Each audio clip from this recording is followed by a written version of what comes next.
Hey y'all, Snoop Dogg just made it crystal clear that once you get enough money, your loyalty to black people no longer matters. The unfortunate part is he's not the first and he won't be the last, but let's talk about it. Let's be clear. Snoop went from calling Trump a racist to cashing Trump's checks. Now, this is the same Trump who called for the execution of the Central Park Five and spent years demonizing the black community.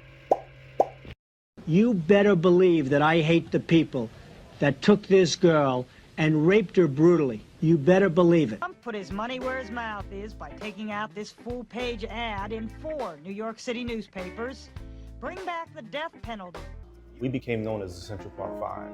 In 2002, we were found to be innocent after the real perpetrator came forward, and that was confirmed by DNA evidence. Mr. President, will you apologize to the Central Park Five?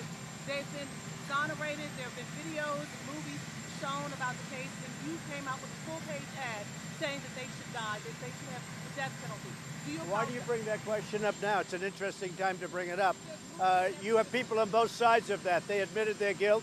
If you look at Linda Fairstein and if you look at some of the prosecutors, they think that the city should never have settled that case. So we'll leave it at that.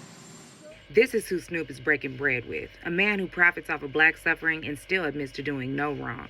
And in 2017, Snoop had some very strong words for any performers who were willing to do a show for Donald Trump. Nobody gonna perform for Donald Trump, huh? Which one of you jigaboo ass gonna be the first one to do it? I'm waiting. I'm gonna roast the out one of you Uncle Tom for doing it. Which one of you gonna do it first? Osby's the one that performs for himself. Fast forward to now in 2025 and Snoop himself is on that stage. And what changed? Unless it was all talk. Get your life right. Stop worrying about mine. I'm cool. I'm together. Still a black man. Still 100% black. All out. Till you ball out. Or till you fall out.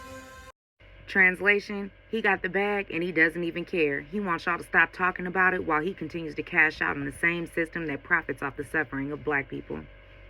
But let's look at the bigger picture. Snoop has made his empire off of black people and black culture, yet his contributions to addressing issues that impact the black community have been minimal. With an estimated net worth of $160 million, his financial support for social causes has been surprisingly scarce.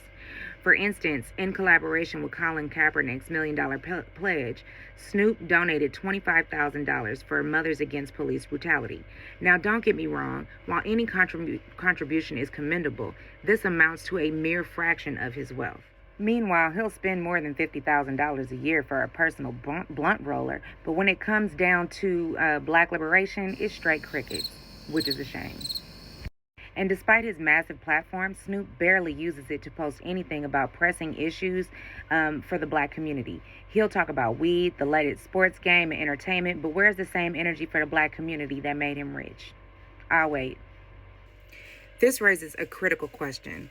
How can somebody who profited so immensely from black culture do so very little to attribute to its advancement? Show me in the white community where a singer is a white leader, or a dancer or a trumpet player is a white leader.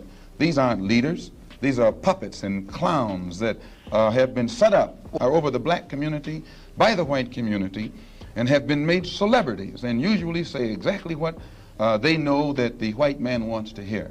Malcolm saw this coming from a mile away. Many black entertainers are always telling us how to behave while simultaneously never holding white supremacy accountable.